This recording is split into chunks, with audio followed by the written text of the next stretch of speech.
Nugget. Nuggets with Sharon and Johnny.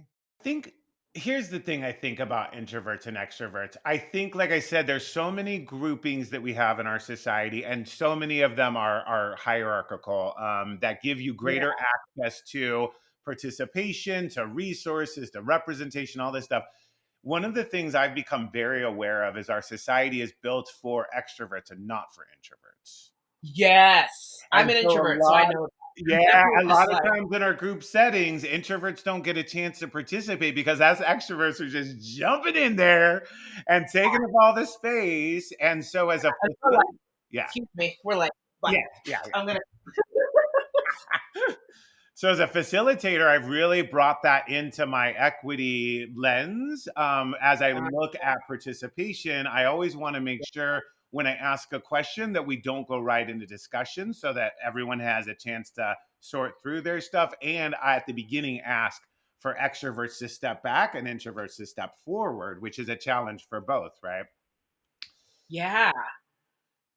There's another question that says, how do you engage with art as a listener during this moment? Yeah, I And love could that be the answer?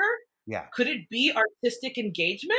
Oh, yes, yes, Is yes. that Sit part and like listen. Yeah, I love listeners it. Yes, yeah, big ol' heart.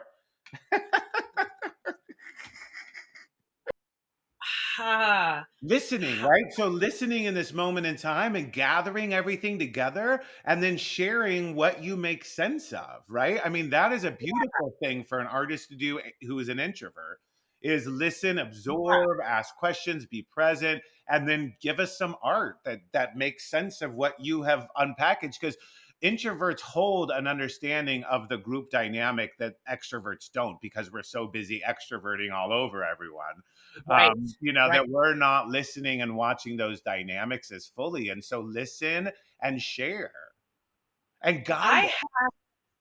I have this we live in this world that is so extroverted. So I what I have seen is that there's this notion, it's so nuanced, and like that's where I live. I love nuance. But like there's this notion that like silence is violence. And so like if you don't say or do anything, that like you're like not participating. But I think that there's a lot of this that can happen offline. The listening and the questioning and the reading and the learning. Like I feel like that is also important in this moment, but it's tricky because no one's seeing you do it. So it looks like you're doing nothing. It looks like you're being silent. Yeah.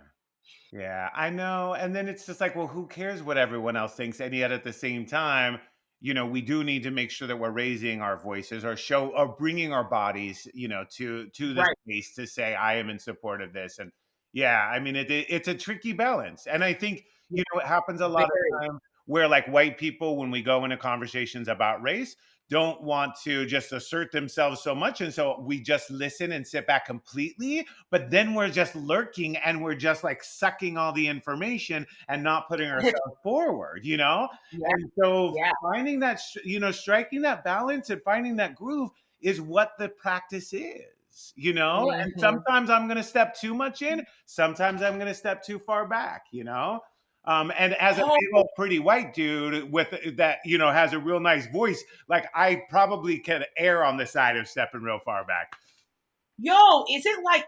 is like white people talking about racism like the hokey pokey? Is it like you have to like figure out like, Winnie for the yo, the is it hokey the hokey pokey may not be a bad practice to do. You do the hokey pokey and you turn yourself around. That's what it's all about. I feel like it's like the hokey pokey. You have to figure Yeah, out when you're out. And yeah, that's the thing, that's a privilege that I never have to deal yeah, with. Like yeah, no one's ever gonna be like, "Oh, Sharon, you're too loud when you're talking about race." I'm like, "Am I?" yeah, yeah, right. No, I'm not. You're just uncomfortable. Yeah. I think you're reaching the creepy. I think your creepy meter's getting up there. Maybe we need Yeah. some creepy in this work. Maybe I'm just pushing the creepy too quick.